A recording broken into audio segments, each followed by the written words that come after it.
What's up guys? Magre-react tayo guys dun sa controversial ngayon na yung yung hindi na raw sumasayaw yung si Easy sa sex bomb. Ayan, nakita ko sa ibang vlog, baka raw binawalan raw nung asawa. May napanood ako dahil nag-Christian na siya.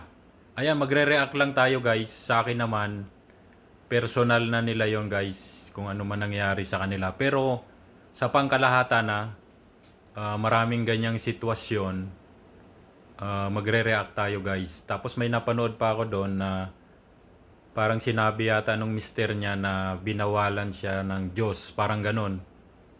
So magre-react rin tayo doon guys sa mga ganong sitwasyon. Alam nyo kasi guys, dahil nga dyan sa controversial na yan, itong si Easy, dating dancer to ng sex bomb. So meron siyang talent na dancing. Alam nyo guys, bibihira lang sa tao ang marunong magsayaw o lahat ng talent, bibihira lang. Binibigyan lang ang bawat isa sa atin ng talent. So, i-grab nila yon.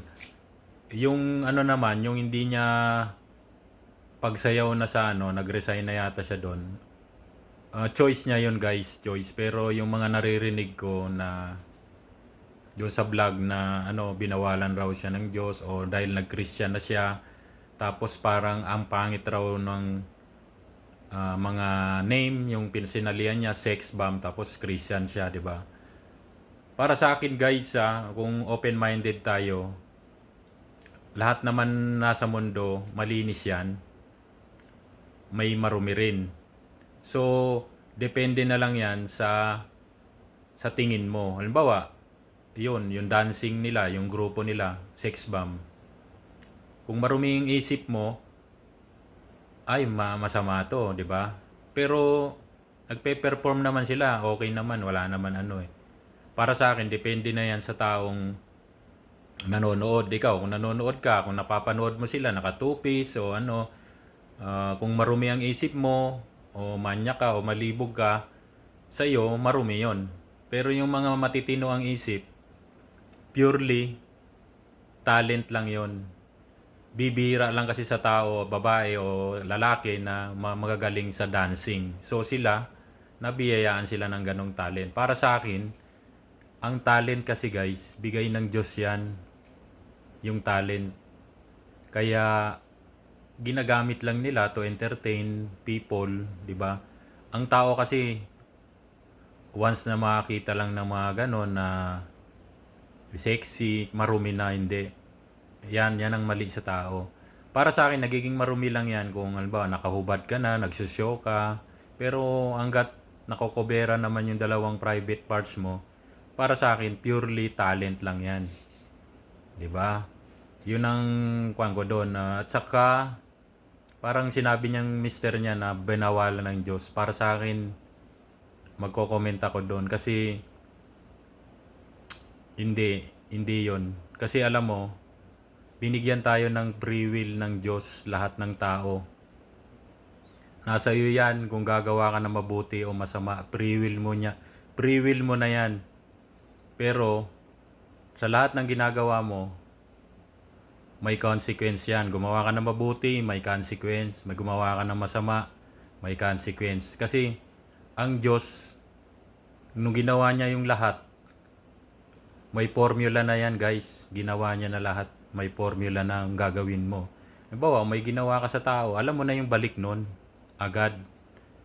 Kasi sa panahon ngayon, noon kasi yung paniniwala natin, more on manually pa eh. Ngayon, lahat may sagot na eh. Lahat ng tanong ngayon may sagot na. 'Di ba?